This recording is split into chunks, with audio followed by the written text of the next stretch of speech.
guys, welcome back to my channel. It's your girl DJ Not the Truth here, back with another video. Okay guys, so today we're going to be talking about episode 4 of the L Word Generation Q, of course. Episode 4 was called LA Times. Quick premise of the episode: Danny is forced to get involved in Beth's personal life. Shane grapples with a big decision. Alice is profiled by a newspaper. Sophie worries that Danny is pulling back. Finley struggles with her growing feelings for the girl Rebecca. And Micah still doesn't know where he stands with Jose, the neighbor. Okay, so before we get into this review real quick, I'm just going to start it off by saying that they did a good job this episode. They get a thumbs up on this episode. They got my review back up, 7 out of 10, 7, 8 out of 10, you know, something like that. But let's get into this review and talk about what was going on in this episode. Start off the episode with a recap of what happened in the last episode. To be expected, of course. Started off by seeing Beth and the girl Felicity in the bed, sharing breakfast. Clearly, they had a late night of fucking. They have a slight talk about what they're doing as far as the relationship goes. Beth makes it clear that whatever they got going on is where she want to take it. She don't want to move it no further than what it is. The lady seems to agree, but not really. But I mean, they start making out and shit and the episode actually began, so, you know, whatever. Also, you see in the intro of the episode, Shane's fucking some girl. The shit was hot as fuck for real. Ends up being her wife. So we finally get to see what the bitch look like, and she definitely hot, so the big reveal has finally happened. Then you also see Finley in the bed with the girl Rebecca. Seemed like they was starting to get into something, but of course the girl had to kill that by inviting her to dinner with her friends, and she also professes her feelings at the same time to Finley, asking her if she gonna be able to handle being with her, you know, knowing that she a pastor, priest, or whatever you want to call it. Finley, of course, didn't answer. She just shied away from answering the question and moved on. Shane turns 40 in this episode. She doesn't seem too thrilled about turning 40. After a little debacle in the morning, you know, Finley and Becca separate, you know, go their ways or whatnot, and she ends up showing up at Danny and Sophie's house. So Danny and Sophie, you know, clearly got some tension in the air from what you saw in the last episode. If you don't know, check out the review up here to see what's going on. But when Finley shows up at the house, you know, she asks Sophie what's going on, and she tell her that she feel like Danny is becoming distant, you know, since everything, and just trying to deal with that. But then also Sophie inquires about her new relationship and how she's feeling about it, and Finley pretty much says that she's rocking with it and, you know, got butterflies and shit, and that the sex is great. Sophie pretty much tell Finley that she feel like she in love. Finley doesn't seem like she believes her though, but yeah, it's clear that that's what it is, but she's fighting it. So then we move on to Alice, Shane, and Beth meeting up. Before Beth shows up, Alice and Shane is just there. I'm assuming it's a coffee shop. Shane asks Alice why she's dressed like an Easter peep. That shit was funny as fuck. But she definitely looked like an Easter peep. As soon as she said it, I can visualize it. So yeah, that shit was funny as fuck. She pretty much says that she's doing it for LA Times newspaper, and basically she wants to pop. So that's why she got on the yellow outfit, and she wants her profile in the article to say that Alice is killing it. So that's why she chose the outfit that she went with. Beth shows up on the scene. They talk about 40, being 40, turning 40, the changes their body go through, and all of that good stuff. Trying to convince Shane to celebrate her birthday. She clearly doesn't want to have a party or anything like that. Just something close, personal, you know, homebody type of situation. But it's clear that Beth and Alice has other plans in store for Shane. So yeah, they decided they're gonna meet up at Shane's bar for her birthday. And that's where the plan is going to take action as far as what Beth and Alice clearly have in store. Shane says that she has a surprise for them, so she's leading them out of the coffee shop, take them over to go see the new spot. Before they even leave the spot, Alice puts on this backpack, and Shane makes the funny statement of, "You got your juice box too?" Like, because it definitely looked like a kid, but the shit was definitely funny. So then Shane walks them over to her bar, and lo and behold, it's revealed that she named it Dana's. Now, of course, if you watch the original L Word, you know who Dana is. So that means so fucking much. But yeah, so she named it Dana.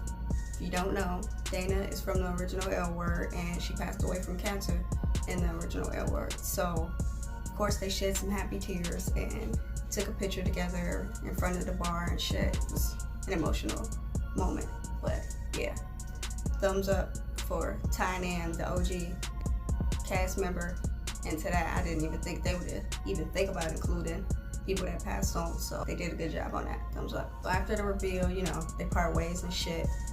Shane actually goes into the bar, you know, because it's her shit, and ends up seeing the girl Tess and Lena, and clearly, you know, she fucked Lena in the last episode, so Lena is clearly sexually attracted to her still, and still just can't even help being all on her and shit. But Tess is reading between the lines and seeing what it is and seeing what's going on. So, you know, clearly that shit is gonna be blowing up here soon. From there, Bet goes on to be, you know, back working on her campaign, of course, and while they're on her campaign, talking to Danny about, you know, what she's gonna be doing, she realizes that she got the girl's phone instead of her phone, because you can see her damn screensaver is a picture of her and her husband.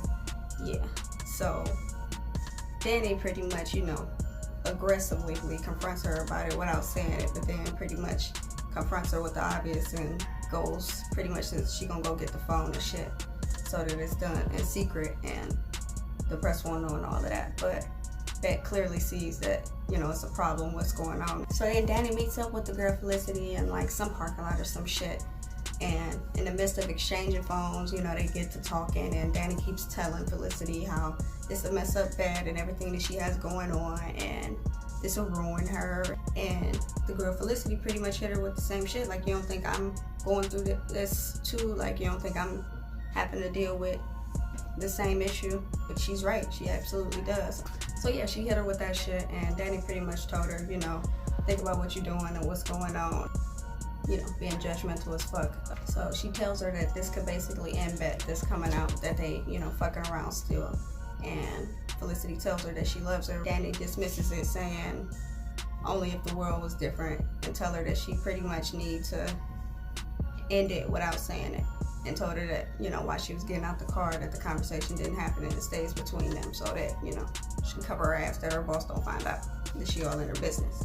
So then Alice, you know, in this TV talk show shit that she got going on, the dude Drew that the producer sent in to make sure that the show goes a certain type of way.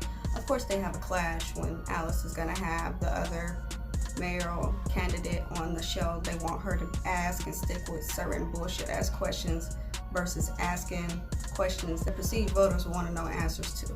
Alice tries to stand her ground. At the same time, dude tried to back her in the corner, but luckily she didn't fold. She stuck with it for a little bit, what they wanted her to do and what they wanted her to say and how to go about it. But in the end, she wrapped it up and was just like, fuck it, this is my show. It's named after me. I'm gonna do my show how I want to do it. And yeah, that was a good move on her part. So took back control of her show, and the dude was just sitting there like, like, so yeah, that was pretty good. Before we get too far ahead into the episode, let me backtrack just a smidge. So when Bet found out that she had the wrong phone, Danny confronted her and was getting all aggressive and shit, and hit her with the, what the hell are you even doing this for? Why are you running? And it got revealed to us that she's running because her sister died of an overdose from heroin, and that she's running to change the broken system that failed her. Her sister is Kit from the original L Word. So we figure out what the hell is up as far as what happened with Kit and how they was gonna play that out. So didn't want to gloss over that. Definitely get that answered. So unfortunately, we figure out that Kit had a heroin overdose. And now if you know Kit from the original L World, you know she had her own demons and things that she had to battle, and she had to struggle with alcohol in the original L World. So that kind of tied together pretty good. So they did a good job there also. But they want to forget that, because that's extremely important. Oh, also, sidebar too, Felicity was there for Bet when Kit died. So therefore, that's why it's so hard for Bet to just let this whole fuck it around situation go, because it's clearly deep feelings there, and she was there for her in an emotional time. You know, when you're at your weakest and somebody is there for you and picks you up, it means a lot, and you just don't want to cut that person out of your life. So yeah, we figured that out also. So then we move on back to Danny and Sophie. So Sophie is in a tub taking a bath clearly, and Danny hops in the tub with her and shit, trying to clear the air and trying to figure out what's going on and why is it that distance there. And Danny pretty much finally shared what's going on, that basically when her and Sophie got together, Sophie was already in another relationship, and Sophie cheated on her to be with Danny, and she feel like because she left her so easily for her that she's gonna end up cheating on her and leaving her. Of course, Sophie had to break it down to her like that's not gonna happen. At the end of the day, she let her know that's not what it is. After they pretty much buried the hatchet and got that all squared away, Sophie finally gave Danny her grandmother's ring and, you know, sentimental moment, put it on her ring finger. Danny got her ring resized so it actually fit her finger. So, you know, they're back all in love and ambiance. And we flash over to see Shane and Bette kicking it. I'm not sure where they was kicking it at. I have to assume it was at somebody's house, you know, still Shane's birthday. They hanging out, you know, smoking a blunt. Shane told Bette she slept with Lena and she pretty much feels like she fucked up. And then Bette pretty much says without saying that she did the same thing by fucking with Felicity again. And they sit there and pretty much hash over what the hell they did and what they got going on and how they're gonna fix their both fuck-ups that they got going on at this particular moment. Out of nowhere, Shane disappears. She reappears with her divorce papers and is sitting over there mulling over them for a little bit. And in the end, basically, she signs them. It says as to what it is the problem in their relationship. She doesn't want kids. Clearly, her wifey wants kids. She doesn't want kids. So, you know, she feels like she's being selfish, but whatever. But at the end of the day, if that's not something she wants and her partner wants that, might as well figure it out now. So she signs them. And then, yeah, they share a laugh and finally head on to this surprise bar party that they got and put together for Shane's birthday. Definitely a whole bunch of people. It was lit as fuck. So everybody is at the party. Danny, Micah, Sophie, Finley, you know, everybody. Danny approaches Bette, asking her what she's gonna do. Bette pretty much says that she's gonna end things with Felicity and just cut the shit out. Danny was being a little extra passive aggressive, like she could have waited to the end of the party or some shit. She ain't have to come right at her, and she was just being too extra strong. Like, she did reveal why, because she's so passionate about Bette and what she can do and the change that she can make. But at the end of the day, she could have waited. It wasn't that deep to find out at that very second. Tess is outwardly irritated about how Lena is acting, like, towards Shane, of course. Like, she literally approaches her and grabs her, you know, by her waist and shit, like being overly obviously flirty. And yeah, it's not looking good. Tess ain't fucking with it. Billy was, you know, as per usual, over drinking, and she was about lit as soon as the party began. She clearly did some pre-drinking. She got some advice from Sophie real quick about the girl Rebecca, and then she dipped the fuck out to go get her, presumably. Michael was at the party with the dude he smashed in the last episode. And of course the neighbor Jose ended up showing up, and, you know, unspoken tension going on in the room. Alice and her girlfriend Nat was there, and the wife Gigi shows up, and pretty much they all agree that they nailing this whole co-parenting thing. But it's pretty weird because it's like some obvious tension going on between Gigi and Nat. So yes, it's weird. I don't know how Alice doesn't see what's going on, but it's weird as fuck to me. But whatever. As Alice and Gigi and Nat is sitting there talking, Shane and Bette present her with the article that the news reporter basically put out on Alice. They present her with the article framed or whatever, and it was a, you know, super cute, touching moment and shit. Also, in that same moment when they were looking at it, once again, Gigi and Nat are making googly eyes at each other and shit. So, like I said, it seems like they falling back in love or some shit, or it's like some feelings that's getting, you know, mended back together since they hanging out and kicking it and shit now. So, like I said before, Finley dipped the fuck out, but she was lit as fuck. So she shows up at the girl Rebecca's house. She did invite Finley over to come, you know, to dinner with her friends, but she never said if she was coming or not. I don't believe. If she did, I missed it. Whatever the case may be, she showed up there, super lit, obviously lit. From what I saw episode, it's clear that she smelled the flicker, and just, you know, start rambling. And she pretty much told old girl that she can get over her being a priest because she's not a real priest.